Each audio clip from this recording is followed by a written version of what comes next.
পরে 10 বছরে যেই কাজটা করিনি আজকে সেই কাজটা করতে বাধ্য হচ্ছি শুধুমাত্র একটা সন্তানের জন্য। সন্তানের থেকে বড় আর এই পৃথিবীতে কিছু নেই। দেখো আগে আমি ঘুম থেকে উঠতাম এই 7টা 7:30টার সময়, এখন উঠে পড়েছি 5টার সময়। কারণ আমার বাবাটা আজকে প্রথম দিন স্কুলে যাবে, জানি না ও স্কুলে কি কান্নাকাটি করবেন কি না আমি বুঝতে পারছি না। ও তো বলছে কান্নাকাটিও করবে না, কিন্তু দেখি কি হয়, কতটা কি হয়। একটা মা কি পারে সন্তান কি খাবে না খাবে কি ওর কথা ভেবে কিন্তু ওকে আমি জিজ্ঞেস করে নিয়েছিলাম, বাবা তুমি কি খাবে? ও বলেছিল ইডলি। তার জন্য কিন্তু ইডলির ব্যাটারটা আগে থেকেই আমি কিনিনি, এটা আমি বাড়ি থেকে বানিয়েছি। ব্যাটারটা করে নিয়েছিলাম আর সারা রাতে ভালোই কিন্তু ফুলে উঠেছে। আর দেখো আজকে সকাল সকাল উঠে পড়েছি, বাদামের চাটনি তারপরে ইডলি বানিয়ে দিয়েছি। ও এই খাবারটা দিলে না ও নিজে নিজে খেতে, কারো হেল্প ছাড়াও কিন্তু খেয়ে নিতে পারে। আর ও যেটা খেতে বেশি ভালোবাসে সেটাই তো দেবো, তাই না? তার জন্যই কিন্তু উঠে পড়েছি সকাল সকাল।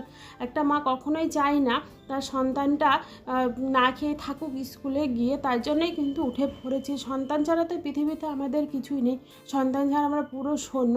দেখো আমাদের টিফিন রেডি হয়ে গেছে আর এখানে রেডি করে রেখেছি, ওকে এখন ডাকি। চলো বন্ধুরা, বাই।